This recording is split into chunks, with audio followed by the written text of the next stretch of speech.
आपने पिछले दिनों कुछ देखा होगा और मैं आपको स्मरण कराना चाहूंगा उसको लेकर के। मैं भौचक था।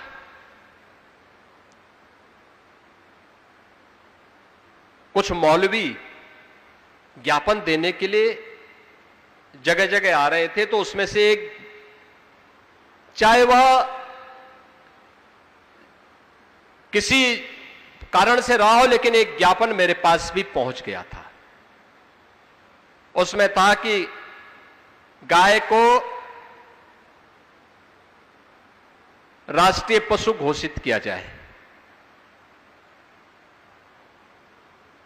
क्योंकि बहुत सारी यात्राएं निकलने लग गई हैं। मैं भौचक था।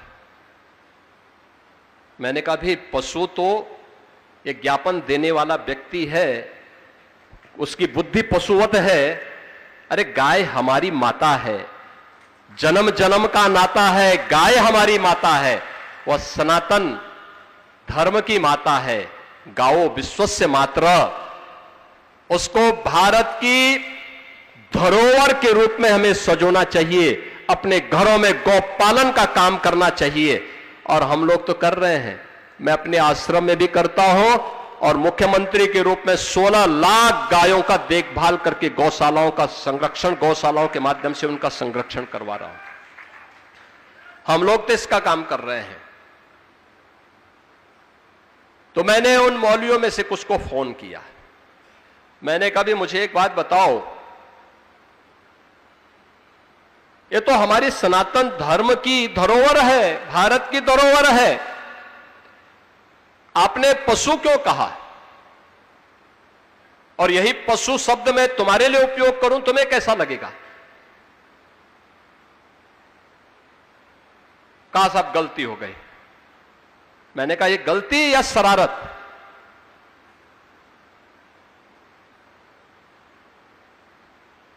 और ये शरारत बार बार क्यों?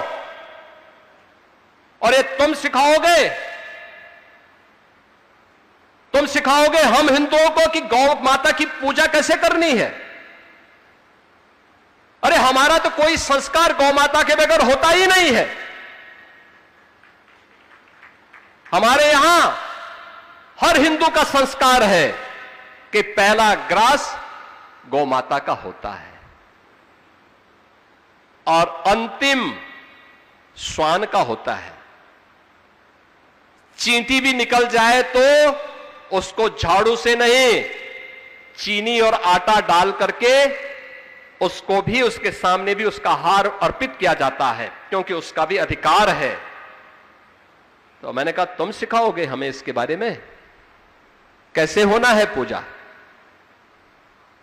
और उसको हम किस रूप में पूजें?